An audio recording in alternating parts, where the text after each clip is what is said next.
To stop hiccup.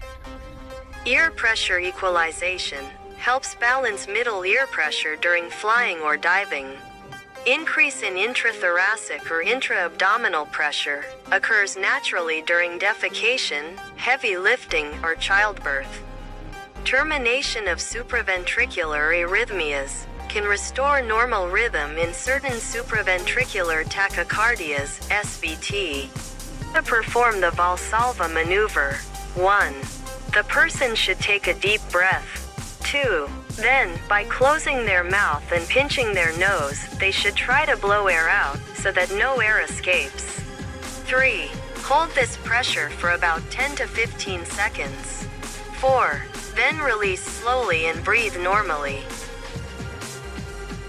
Which maneuver is it? Valsalva maneuver.